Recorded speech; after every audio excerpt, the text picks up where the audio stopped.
She was used to being invisible.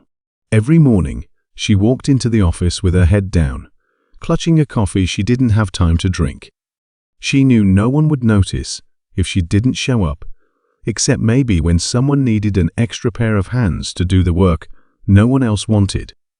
Reports, scheduling, fixing last-minute mistakes. She was the one making sure everything ran smoothly, yet no one ever said thank you. No one even knew her name. But today was different.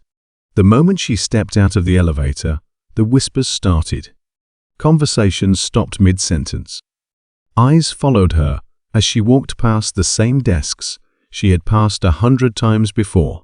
Even the people who had ignored her for years were suddenly paying attention. She wasn't the same person they had overlooked. It had all started with one moment, a moment she never saw coming. Back then, she was barely holding on. Long hours, little pay, and a boss who didn't even remember she worked there. She dreamed of something better, but dreams didn't pay bills.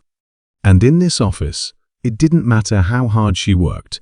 Promotions went to the ones who knew the right people, the ones who played the game. She didn't fit into their world. That day, she had been given another pointless task, one that had nothing to do with her job, but somehow always landed on her desk. She was used to it. Used to staying late while others left early. Used to being told she wasn't leadership material. But while she sat there, buried in work that wasn't hers, she overheard something she wasn't supposed to. A conversation between executives in the conference room. At first, she wasn't paying attention. It had nothing to do with her until she heard them mention a deal. A deal that was about to go terribly wrong. She knew the numbers didn't add up. She had seen the reports, but no one had asked for her opinion. No one ever did. She could have ignored it. She could have stayed quiet, but something inside her wouldn't let it go. For the first time, she spoke up. She walked into that conference room, interrupting a meeting she wasn't invited to. She told them exactly what they were about to walk into, how they were missing a crucial detail that could cost the company millions. At first, they laughed. Who was she to question them? But then someone checked the numbers. Silence filled the room. She was right. By the next morning, the entire office was buzzing. The CEO wanted to meet her. The same people who ignored her suddenly acted like they had known her all along.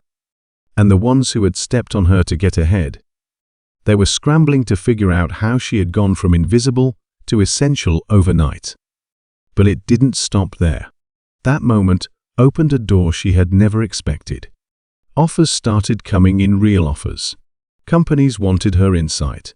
Investors wanted to hear what she had to say. The world that once shut her out was now desperate to pull her in.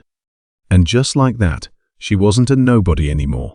She was the face of success. But not everyone was happy about it. There were people who had built their careers on keeping people like her in the background. People who didn't want her to rise. And one of them was about to make sure she fell. That night, she couldn't sleep.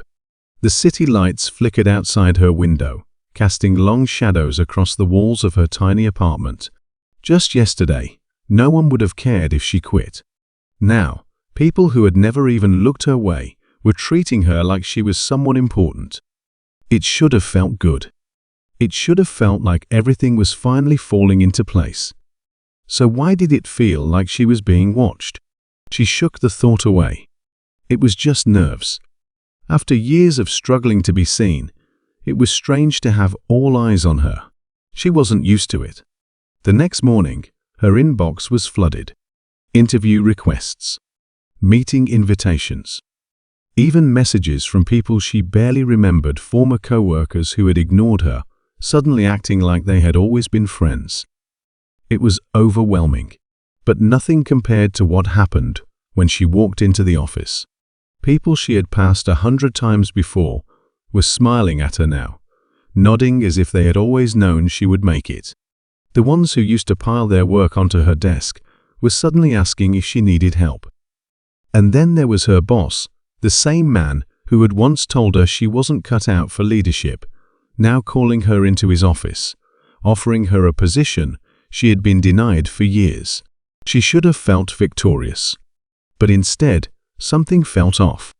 The same executives who had dismissed her were now praising her. But not all of them. There was one person who hadn't said a word. He sat at the end of the conference table, arms crossed, watching her with a look that sent a chill down her spine. He had always been untouchable, one of those people who never had to try, because he was born into the right circles, knew the right people. And now, for the first time, he was looking at her like she was a problem, like she was in his way. She didn't know much about him, but she knew enough. He had built his career by making sure no one else got ahead unless he allowed it. If someone threatened his position, they disappeared, sometimes quietly, sometimes not. And now, she had done the one thing no one else had dared to do. She had proven him wrong. The meeting ended, and people started filing out, but he didn't move. He just sat there, tapping his fingers on the table. She could feel his gaze on her as she walked past. By the time she got back to her desk, she had an email waiting for her. A meeting request. Just her and him. She hesitated. Every instinct told her to be careful. But she couldn't back down now. So she took a deep breath, clicked accept, and waited. When she walked into his office, he was already standing by the window, staring out at the city below. He didn't look at her right away. "You've had quite the week," he said finally. His voice was calm, but there was something underneath it. Something she couldn't quite place. She didn't respond. She just waited. He turned, his expression unreadable. "I have to admit, I didn't see this coming." "You of all people." He let the words hang in the air. "You must be enjoying the attention." She met his gaze. "I didn't do it for attention." He smirked. "No, of course not." He stepped closer, his tone shifting. "But you do realize what happens next, don't you?" Her pulse quickened. "There are rules," he continued. "Unspoken ones. And you," he tilted his head slightly, studying her, "you just broke them." She clenched her hands to keep them from shaking. "I didn't break anything. I just told the truth." He laughed quietly. "And look where that got you." He leaned in just enough that she could see the amusement in his eyes. "Do you really think they're on your side? That they actually want you here?" She knew what he was trying to do. He wanted her to doubt herself, to second-guess everything. So she forced herself to hold her ground. "I don't care what they want," she said. "I'm not going anywhere." For a moment, he just looked at her. Then slowly, he smiled. "We'll see," he said. She left his office with her heart pounding. She had won this round, but she wasn't naive. He wasn't the kind of person who let things go. If he saw her as a threat, he would find a way to fix that. And he wasn't the only one. Because somewhere, buried in the flood of emails and messages, there was one she almost missed. An anonymous message. 4 words. "Be careful who you trust." She stared at the message for a long time. It had no sender. No signature. Just those 4 words. "Be careful who you trust." Her fingers hovered over the keyboard. Should she respond? Ask who it was. But something told her that whoever sent it wouldn't answer. They had already said what they needed to say. She deleted the message. Not because she wasn't worried she was, but she wasn't about to let fear control her. Still, the words stuck with her. The next few days were a blur of meetings and introductions. People she had only seen from a distance were now shaking her hand, calling her brilliant, acting as if they had always believed in her. But she knew better. This wasn't admiration. This was strategy. Everyone was trying to figure out how she fit into their world now. Whether she was someone they could use or someone they needed to get rid of. And he was watching it all. She caught glimpses of him during meetings, always silent, always listening. He never tried to undermine her in front of others, never said anything outright threatening. But his presence was enough. a reminder that he was waiting. For what? She didn't know. Then, things started happening. Small things at first. An email she never sent. A meeting she was supposed to lead, suddenly rescheduled without her knowing. A document she had triple-checked, now full of errors she didn't make. Mistakes. That's what people called them. But she knew better. Someone was trying to make her look incompetent. And it was working. She saw the way people glanced at her now, the way their smiles didn't last as long. It didn't take much to plant doubt. She had barely been accepted into their world one misstep, and they would shut her out again. But she wasn't going to let that happen. She started keeping records. Screenshots, timestamps, copies of every email she sent. If someone was trying to sabotage her, she would catch them. Then, late one evening, she got a call. She didn't recognize the number, but something told her to answer. At first, there was silence. Then, a voice she didn't recognize. Low. Careful. You need to leave. Her grip tightened on the phone. Who is this? That doesn't matter. Just listen. You don't belong in this fight. Fight. Her stomach twisted. What fight? The voice hesitated. Then, quietly, almost regretfully, it said, You don't know what you stepped into. And the line went dead. She sat there, phone still pressed to her ear, heart pounding. Someone was warning her. Not just about him. About something bigger. And she had no idea what it was. But she was going to find out. The warning rattled her, but she couldn't walk away. Not now. She had fought too hard to be here. To be seen. Whoever was behind this, whether it was him or someone else, wanted her to back down. And that meant one thing. She was getting close to something they didn't want her to see. So she paid attention. She watched how people moved in meetings. Who spoke and who stayed silent. Who suddenly started acting like her friend and who avoided her completely. The patterns were there, buried beneath the surface. She just had to find them. And then one night, she did. She had stayed late, long after the office had emptied. The city outside was quiet, the glow of streetlights stretching across the empty desks. She was about to shut down her computer when she noticed something strange. A folder. It wasn't hers. It hadn't been there before. Her heart pounded as she clicked on it. Inside were documents, financial records, emails, contracts. Some of the names she recognized. Others, she didn't.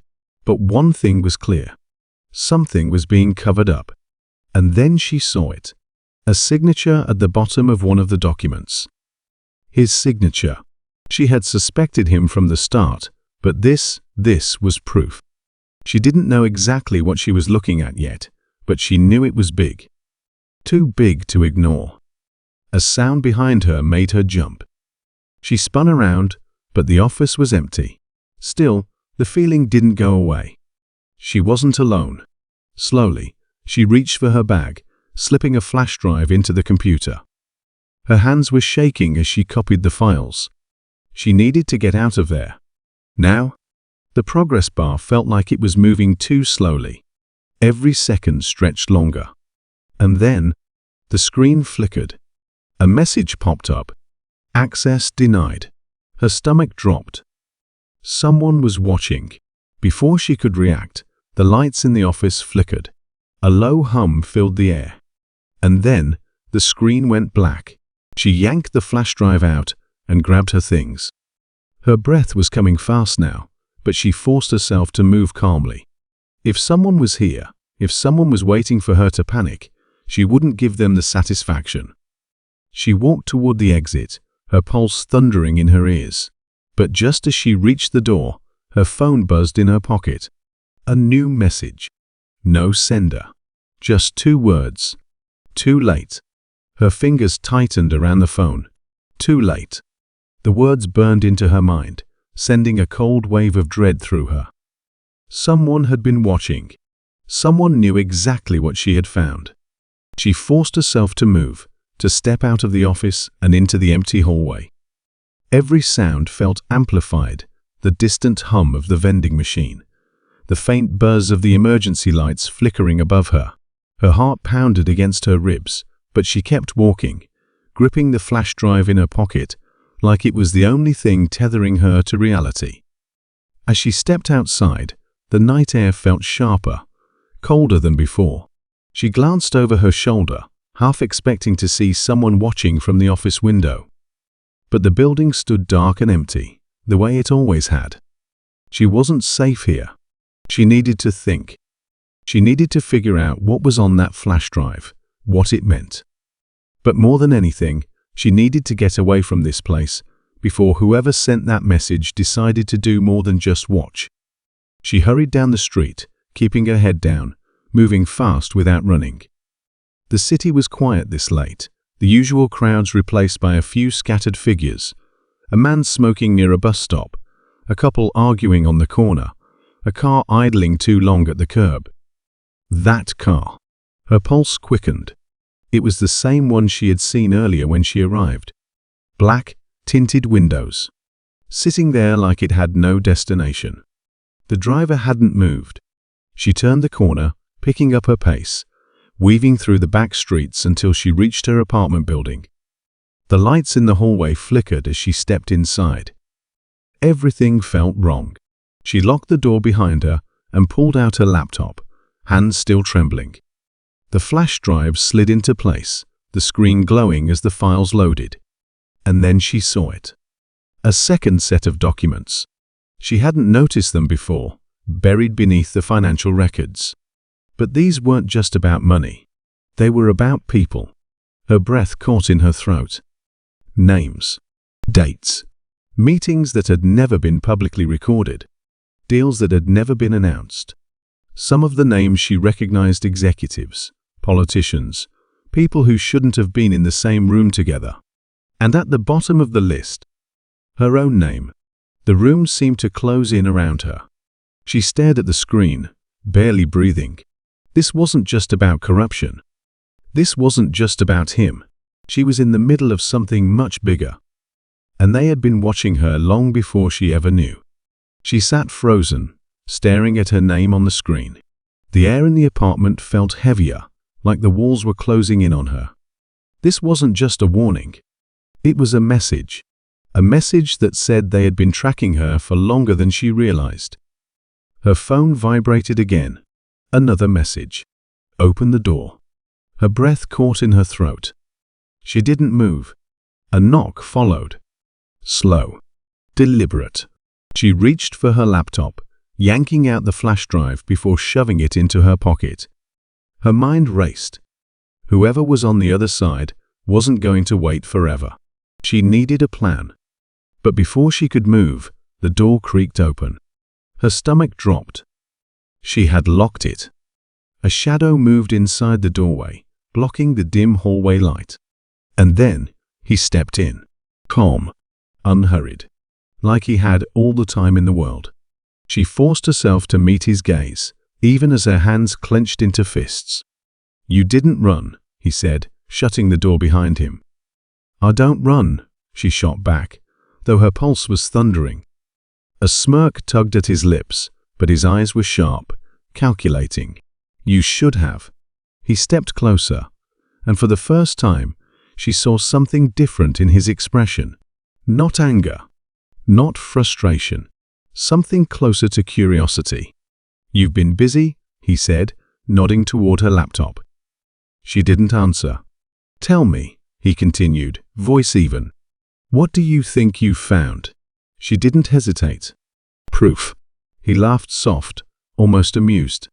"Proof of what?" She held his gaze. "That you're not the one in control." The amusement in his eyes flickered. For the first time, something unreadable passed over his face. And in that moment, she knew. She had been wrong. Yes, he had power. Yes, he had influence. But he wasn't the one pulling the strings. He was just another piece in the game. He studied her, his expression unreadable. Then, after a long silence, he said, "You don't understand what you've walked into." "Then explain it to me," she challenged. His jaw tightened slightly. And then, almost too quietly, he said, "I can't." Something shifted in the air. A realization creeping in. He wasn't here to threaten her. He was here to warn her. Her stomach twisted. If he wasn't the one behind this, then who was? And why was she on that list? Before she could speak, his phone buzzed. He glanced at the screen, and for the first time, she saw something flicker across his face. Not confidence, not control. Something closer to fear. He looked back at her, his expression unreadable. Then, without another word, he turned and walked out, leaving the door slightly open behind him. She stood there, heart pounding, knowing that whatever she had uncovered, this wasn't the end. It was only the beginning. She stood there, staring at the open door, long after he had gone. The air in the apartment still felt heavy, thick with the weight of what had just happened. Her fingers brushed against the flash drive in her pocket, her heartbeat still racing. Whatever this was, whatever she had uncovered, it wasn't over. But she wasn't the same person she had been when this all started. She wasn't afraid anymore. The next morning, she didn't go to the office. She didn't return to her normal routine like nothing had happened. Instead, she took a step she never thought she would take. She reached out to someone she never thought she'd need. The meeting took place in a small cafe, away from the places she was usually seen. She picked a table in the corner, her back to the wall, watching the door. When he walked in, she could tell he had expected something else. "You called me," he said, sitting down across from her. She nodded. "I need to know everything." For the first time, he didn't try to act like he had all the answers. He just sighed, rubbing a hand over his face. "You're making a mistake." "I already made one," she said, thinking this was just about you. He looked at her then, something shifting in his expression. Maybe it was respect. Maybe it was regret. She wasn't sure. He leaned in, lowering his voice. "This goes deeper than you think. It's not just names on a list. It's decisions, ones that were made before you ever got here. Ones that are already set in motion." "Then why was I on that list?" She pressed. A long silence stretched between them. Then, finally, he said, "Because someone wanted you there." Her stomach twisted. She had assumed she had uncovered something by accident, that she had found herself tangled in something too big. But what if that wasn't true? What if this had been intentional? She wasn't just a threat. She was a piece in the game. "Who?" she asked, voice steady. His eyes met hers, and for the first time, she saw hesitation. "I don't know." She wasn't sure if she believed him, but it didn't matter. She had spent too long looking over her shoulder, waiting for someone else to decide what happened next. Not anymore. She stood, sliding the flash drive across the table toward him. "Then let's find out." He stared at it for a long moment before picking it up. "You realize what you're doing, don't you?" She nodded. "I do." She walked out of the cafe, feeling lighter than she had in weeks. The weight of uncertainty was still there, but it didn't crush her anymore. She didn't know what would happen next, but she knew one thing for sure. She wasn't nobody. And she wasn't afraid of the people who thought they could control her. Whoever had put her on that list had made a mistake, because now she was coming for them.